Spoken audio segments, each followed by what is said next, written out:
Vilt þú að barnið þitt lesi meira? Viltu aðstoða við það að bæta sína lestrarfærni? Átt þú inni frístundastyrk hjá þínu sveitarfélagi? Þá mæli ég með að skoða 10 vikna hraðlestrarnámskeið fyrir barnið þitt. Því að á námskeiðinu þá eru þau einfaldlega að fá mjög einfaldar lestraræfingar í hendur sem að þau geta með 15 til 25 mínútna æfingum á hverjum degi náð að festa mun betri lestrarfærni. Þau eru að finna fyrir meiri hraða, þau eru að finna fyrir meiri einbeitingu, athygli, eftirtekt, en þau eru líka að finna fyrir meiri lesgleði því að markmið námskeiðsins er tiltölulega einfalt. Það er bara að fá barnið til að lesa allavega eina bók í mánuði, helst 2 bækur í mánuði, og þá er það ekki að lenda í lestrarvandræðum í framhaldi.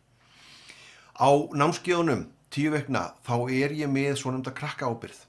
Krakkaábyrgðin gildir þannig ef að barnið þitt er að koma inn á 7-9 ára námskeiðið og 7 ára barnið þitt er að koma inn, þá getur það komið frítt inn á námskeiðið aftur. Það getur endurtekið námskeiðið eins oft og það vill.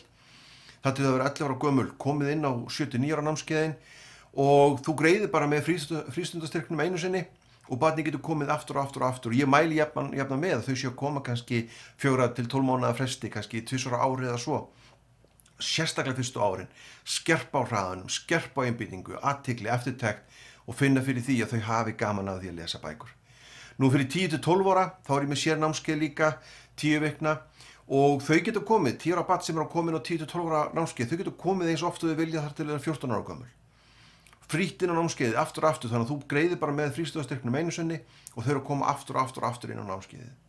Og síðan er ég með unglinganámskeið fyrir 13 til 16 ára og þá eru þau komin inn á aðeins þyngri námskeið, enda orðnir unglingar, þau þurfa meira, þau þurfa jafnvel námstækni og meiri hjálp við það og þá fá þau æviábyrgð. Þau geta þá, ef þau komin inn á unglinganámskeiðin 13 til 16 ára, þau geta komið þess til 10 ár, þess til 20 ár, þess til 30 ár. Hraðlestrarskólinn búinn að vera starfandi í rúmlega 40 ár.